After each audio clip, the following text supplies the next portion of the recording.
Hey, it's Mac with PriceActionTradingSystem.com, and it is Monday, June the 24th. I am back from vacation. Had a pretty good trading day today. A great chance to make some money early today and to really get through early if you wanted to. Um, I really was done before noon. I marked these last couple of trades right into the lunch hour here, and then that was pretty much it for the day as far as what I'm going to cover. But I don't know if you would. I'd almost call this a range type day, but this is a very big range. It was pretty strong down, and then it was pretty strong back up. Um, it was really a 25-point move back up here, but there was an overnight gap that we tried to fill here, and we came real close if we didn't fill it. We closed. Let's just look. I'm not sure if we finally filled it or not. Um, Make sure I'm looking. This is where we closed the previous day, 83 and a quarter, and we didn't quite get there. We came close. But as long as you were drawing your trend lines, it pretty much kept you on the right side of the market. And the way I got my trend line here was I drew it off the low side first. You can see it's real obvious there, and then I drug it up to the high, and that's exactly where we turned. We turned again there, and there should have been a trade marked there. Not sure why I didn't mark that one. That was a good setup though. Um, and then we had a break, a new low, and then we kind of chopped around and made another push down here and tested that. And then I would call this kind of a trading range in here. And then we rallied until late in the afternoon and then sold off into the close there again. So I guess I would call this a trading range day. Usually it's really clear cut. Today, it was trending down pretty strongly to begin with, and we kind of got range bound, and then it was trending up pretty strongly, and then, the last hour or so that we trended down again. So it continues to just be look at all the bars in there. It continues to be a lot of volume, a lot of volatility, pretty much what it was looking like when I left. I know we had a couple of big days down while I was gone. I didn't get to look at the chart, but till today, but was able to see the scores each day. I checked that, and you can see this was a huge down day here. I mean, I want to say we had 40 points down one day, and it looks like it started. About 2 o'clock on the 19th, and man, we trended down strongly even the next day, and again the following day, more of a range type day, and then in today, some more down movement as we've already discussed. But let's talk about the trades. Again, I found the trading range or the trend channel by drawing it off these bottoms, and I just drug it up, and you can see that there it is. And lately it seems like we're able to find kind of what I call a midpoint, and you can see there it kind of came into play. And it's the same line. It's usually just kind of midpoint in the middle, and you can see that's we've seen those a lot lately. And don't ask me why. They could stop coming into play any day and start seeing tighter channels again, but it has to do with the volatility and the strength of the sell-offs or the buying, and the market's just really emotional right now, so you just gotta kind of watch it, and it really helps to draw these short-term trend lines because that kept you on the right side of this one. And then, if you're drawing these trend lines, it helps a lot. And you can see if you'd have drawn this one, it would have, you could have seen what was going on here fairly easily. You may not have found this trade, but I was pretty much done before then anyway. But let's go back and talk about the trades. This first trade, again, I just told you how I found this line here, and I drug it up. And so I was just looking for a possible turn there. But even if you didn't see that, you've got a double top 3 or 4 times to test this level right here at 15. 1575 and it turns down again. It's a second entry short. You got your first entry, second entry right there. Prices are well away from the EMA, so even if they're going to bounce there, you got enough room to get out. But guess what? This turns out to be a really great trade, and you can ride this all the way to the bottom here. Any runners should have been safe on that trade. You got a second entry short here, just another opportunity to enter. And once you see one leg down like that and you don't have a new low yet, you figure you can get another leg. And this is your first leg, and then you got your little correction there, and then your second leg. We didn't quite get a measured leg there before it bounced, but it's real close, and it would have given you a target to shoot for, and it might have even kept you in the trade. Then we come back to that same trend line again. We get another setup there.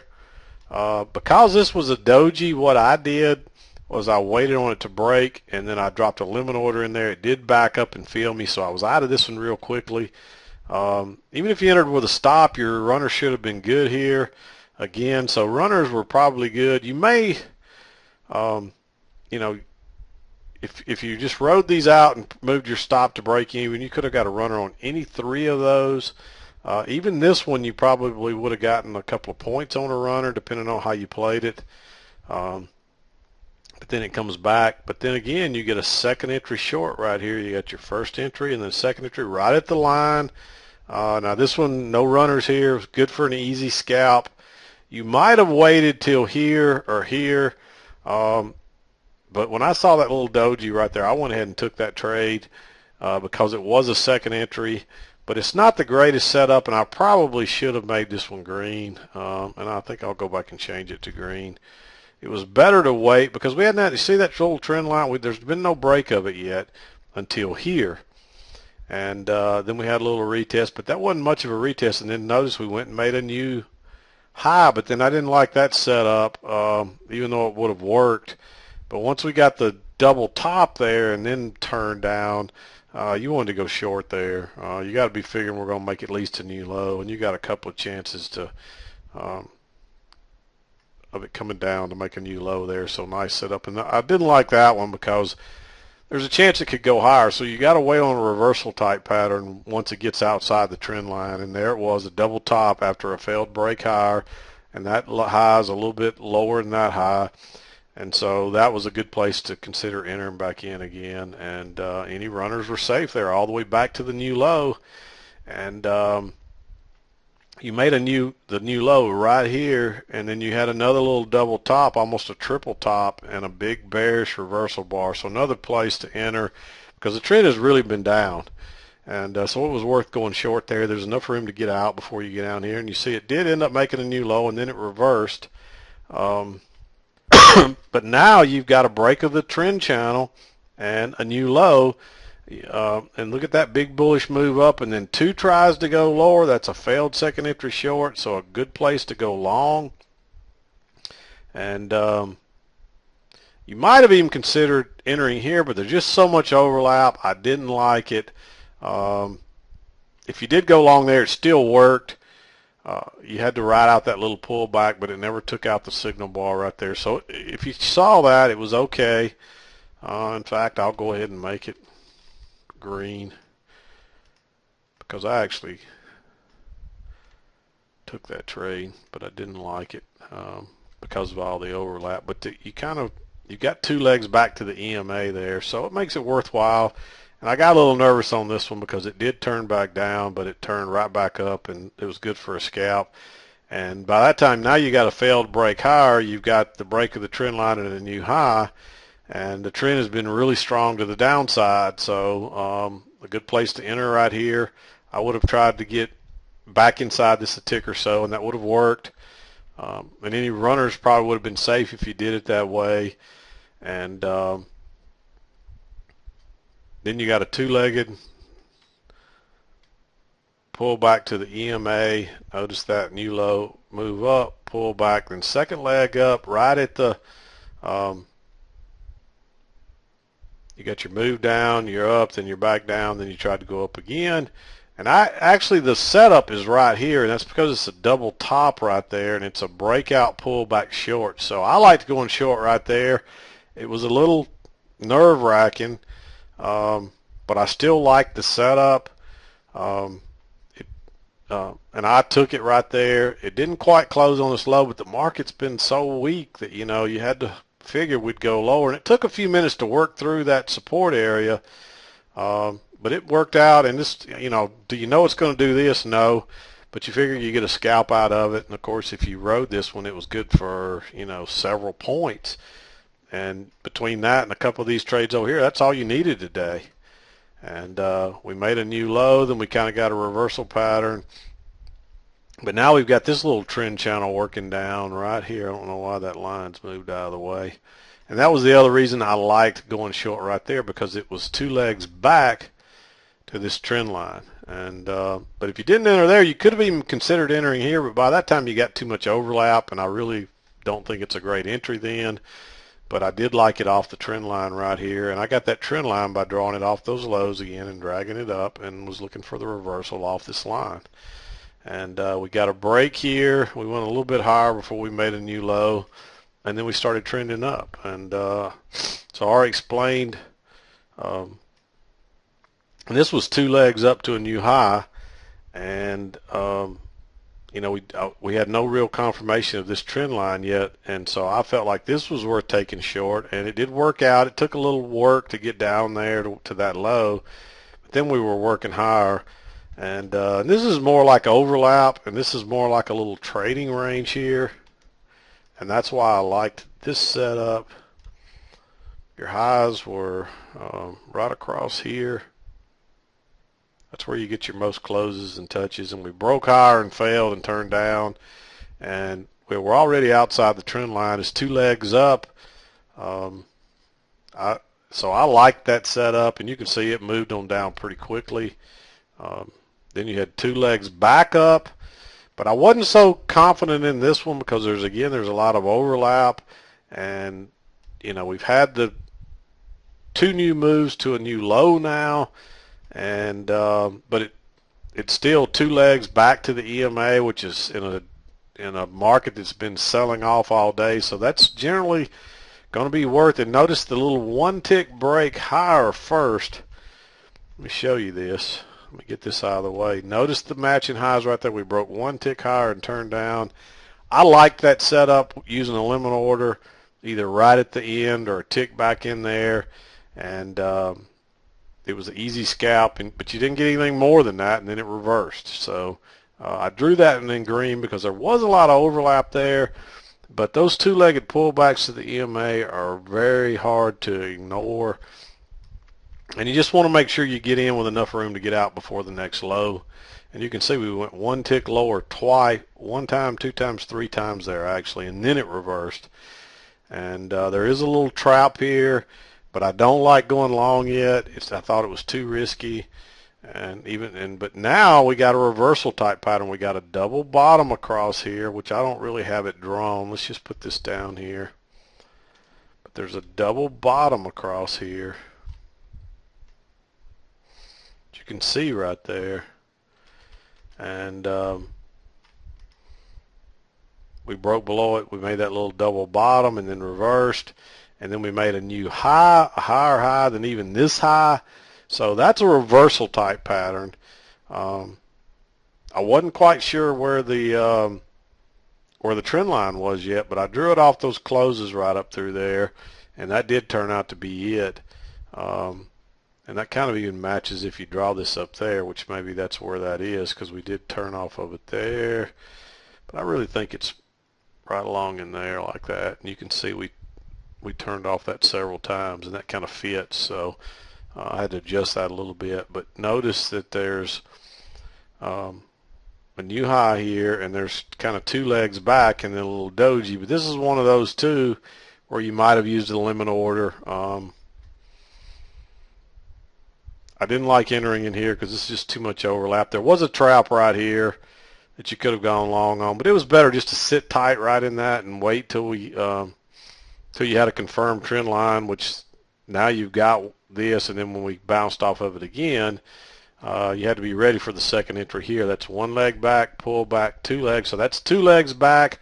But again, there's multiple reasons. You got your, you got your lows right across there, and we bounced off that. And so a chance to get long right here. I actually went long here, but you could have waited until it for the better bar and the break of it, and then dropped a limit order in there, and you see it came back and got it before it went higher again. And then that was pretty much it for the day. I didn't mark anything else.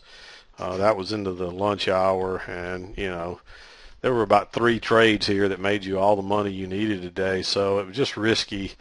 I really was surprised that it ended up going this high, but that's why you draw the trend line and stay with it. And there's always a chance that you're going to fill the gap, so you got to remember that. You got to be aware of these gaps. And I'm sure I'll get an email and somebody will say, well, I don't see a gap. Well, you can't see it on the 24-hour chart because there is no gap on the 24-hour chart. But a lot of the funds and the people that move the markets look at that stuff, and they may only use a regular chart. So if you went to a regular chart that doesn't show the extended hours, and let me just explain that a little more by saying that the market closed right here on Friday, and when it opened at 8:30 today, remember the regular market opens at 8:30, it opened way down here. So there's a gap between here and there on the intraday chart that doesn't use the 24-hour data, and that's the gap I'm talking about. So you won't see it on this chart because it's not there, but it's there, it's relevant, and you need to be aware of it. So hopefully that makes sense. If it doesn't, Google it and read up on it, and you'll learn some more about the gaps and how gaps work. And there's some rule about 3 minutes. If it's not filled within 3 hours, 3 minutes is likely to be filled within 3 hours, and if not 3 hours, then 3 days, and something like that. But most of them are filled on the same day. You'll see that over and over. It doesn't always happen on strong trend days, but it happens enough that you got to be aware of it. And once this thing started going higher and higher, you had to think that's our likely target until you get a reversal pattern. And generally a reversal pattern will look like this. You get a couple of attempts to go lower that don't work, then you get a new high, and notice that's higher than that high, and then it starts trending higher. And the same thing here, you get kind of a double top, a lower low than you've been getting, and then it starts trending down. So you got to be aware, you're looking for a reversal pattern, and that's really what we got here. You might have thought about entering here, but it was so we'd been moving up, and this is another thing about this trade too, is there's a trap here. It's a failed second entry long, and that was the main reason I liked that trade without a really good, even though it is a pretty good signal bar, it didn't close on its low, so that's why I liked that trade. It was a failed second entry long. And those traps, you don't know that it's going to do this, but that's what happens. All these people got fooled thinking that the move was over. There's a break of your trend channel and a new low, and then we're really working higher, and that's a reversal type pattern. But it just didn't go very far before it found resistance. And then once they trapped everybody right here, and that's why it fell off so fast like that, because all these people that were getting long, they had to exit, and then all the new shorts come in because they think, hey, the trend's starting back up again.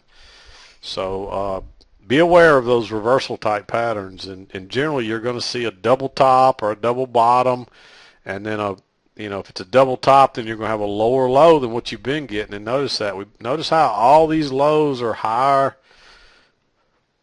The lows are getting higher and higher, and the highs are getting higher. And then suddenly you get a low that's a lot lower than the previous ones. And then you get a couple of lower highs, and then boom, it's off to the races. And it's moving lower again. So, but I am back from vacation. That's pretty much going to be it today. I've got a lot of catching up to do, a lot of distractions today. So I was glad it was a good trading day. It allowed me to get through really pretty early today. And I was just barely even watching the charts on these last couple of trades, so I did go ahead and mark them since I took them. And they're valid trades too, so based on what we talked about, but I didn't take anything after that. And even though there's still a lot of good trades in here, and this was a pretty good trend back to the high side. So, but I'm back from vacation. Everything went good. A little tired and a little behind the 8 ball from being gone for a couple of weeks, but Okay, sorry I had an interruption. I was trying to wrap it up, but anyway, I'm back. Had a good trip. I know they had some issues down in Brazil while I was there, but it was nowhere near where we were at, and everything was safe, and we had a great trip. And again, always good to be back home, and good to be back trading. And it sounds like I missed some pretty good trading days. So I hope you had a good trading week while I was gone. And just trying to think if there's anything else. That's pretty much it for today. Maybe we can get into some new stuff or some new learning opportunities as the week progresses. But today's just going to be pretty much it. 20 minutes worth today. But you know, when you got these kind of trends moving down, you got to take advantage of them. Just look for your two-legged pullbacks to the trend line, and this was a little bit harder to find. You know, it could have been there, but you just got to kind of keep moving it up until generally it's off the first two swings, and that's what it turned out. But you really didn't have these first two swings when I started trading, so I drew it off the bottom and drug it up, and you'll see me do that a lot. And they're really, if you could have probably found one here by doing, you know, dropping that right in there on those closes. So you might have even found that trade. But that was before I was trading, so no opportunity for me there. I didn't get here till around 7 o'clock. So, and this was the first trade I saw that I really felt comfortable in taking. So, but anyway, I'm going to wrap it up. We're into about 21 minutes today. I'm back. We'll be back on schedule with the chart lessons, at least for a few weeks. I may take another week's vacation here during the summer sometime, but no concrete plans at this point, but I'll let you know well in advance. I'm going to wrap it up for today. This is Mac with PriceActionTradingSystem.com, and we'll see you next time.